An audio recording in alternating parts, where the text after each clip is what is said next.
క్రైస్తలో ఈరోజు దేవుని యొక్క వాగ్దానము నెహెమ్యా గ్రంథము 8వ అధ్యాయం 10వ వచనం. మీరు దుఃఖపడుకుడి, యెహోవా యందు ఆనందించుట వలన మీరు బలం పొందుదురు. దేవుడి వాక్యం నిలిచిన గాక. ఆమేన్.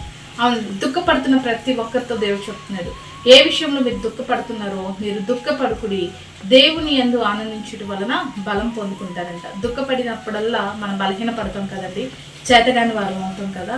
అందుకే దేవుని యొక్క వాక్యం సెలవిస్తుంది, మీరు దుఃఖపడితే చేతగాని వారు అవుతారు. మీరు దుఃఖపడొద్దు, కానీ దేవుని బట్టి ఏం చేయండి, ఆనందించండి. ఏ విషయంలో దుఃఖిస్తున్నావో, ఏ కష్టం వచ్చిందని దుఃఖిస్తున్నావో, ఏ ఇబ్బంది వచ్చిందని దుఃఖపడుతున్నావో, నువ్వేమాత్రం దుఃఖపడొద్దు.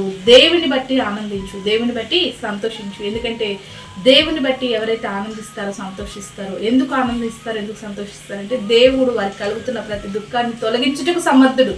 కాబట్టి నీ కలుగుతున్న ప్రతి దుఃఖాన్ని దేవుడు తొలగించబోతున్నాడు. కాబట్టి దేవుని బట్టి ఆనందించి బలమును, సంతోషమును, జయమును పొందుకొని ప్రతి దుఃఖం నీ దగ్గర నుంచి తొలగించు. అటు రీతిగా నీ దగ్గర నుంచి దుఃఖమును తొలగించి నీకు బలమును, ఆనందమును దేవుడు కలుగు చేయగాక. ఆమేన్. ప్రార్థన చేసుకుందామండి. సకల ఆశీర్వాదాల కారణభూతులైన మా ప్రియకరులకు తండ్రి యొక్క ప్రార్థనలు ఎత్తిస్తున్న ప్రతి బిడ్డని జ్ఞాపకం చేసుకో. ఏ విషయంలో అయితే దుఃఖపడుతున్నారో ఆ దుఃఖం వారి ఎదురు నుంచి తొలగించి వారి జీవితంలో ఆనందమును, సంతోషమును కలుగు చేయమని యేసు నామములో ప్రార్థిస్తున్నాం తండ్రి. ఆమేన్.